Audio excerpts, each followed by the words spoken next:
విద్యా సంస్థలను కూడా మంత్రుల బర్త్డేలకు వేదికలుగా మార్చేస్తున్నారు టీడీపీ నేతలు. మంత్రి నారా లోకేష్ పుట్టినరోజు వేడుకల్ని గుంటూరులోని ఆచార్య నాగార్జున యూనివర్సిటీ గేట్ వద్ద నిర్వహించారు. ఫ్లెక్సీలు కట్టి భారీ కేక్ కట్ చేసి ఏకంగా సభనే ఏర్పాటు చేశారు. దీనిపై వైఎస్ఆర్సీపీ విద్యార్థి విభాగం నేతలు ఆగ్రహం వ్యక్తం చేశారు. యూనివర్సిటీలను రాజకీయ కార్యక్రమాలకు వేదికగా మార్చడం దుర్మార్గమన్నారు. విద్యా సంస్థల్లో రాజకీయ నేతల పుట్టినరోజు వేడుకలను ఎందుకు నిర్వహించారని నిలదీశారు. విద్యార్థులు బయటకు వెళ్లకుండా భయాందోళనకు గురి చేయడంపై మండిపడ్డారు.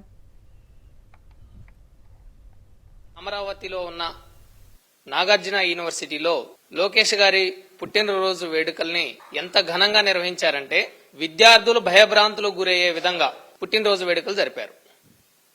కార్లు, బైకులు, వాళ్ళ క్యాడర్ని మొత్తం సమీకరించి యూనివర్సిటీ ప్రధాన ద్వారాల ముందు పిల్లలు ఎవరు బయటికి రాకుండా భారీ కేకులు తీసుకొచ్చి కార్యకర్తలు, నాయకులు హాజరై పెద్ద ఎత్తున పుట్టినరోజు వేడుకల సందర్భంగా హల్చల్ చేశారు. యూనివర్సిటీ ప్రధాన ద్వారమే కాదు, యూనివర్సిటీ లోపల కూడా డిపార్ట్మెంట్స్లో అనేక డిపార్ట్మెంట్లో పుట్టినరోజు వేడుకలు, కేకులు కట్ చేసి పండ్లు పంపిణీ చేసి టీచింగ్, నాన్ టీచింగ్ వాళ్ళు కూడా అందులో పాల్గొని పుట్టినరోజు వేడుకలు చాలా ఘనంగా నిర్వహించారు. ఈ రాష్ట్ర విద్యాశాఖ మంత్రి ఒక రాజకీయ నాయకుడు.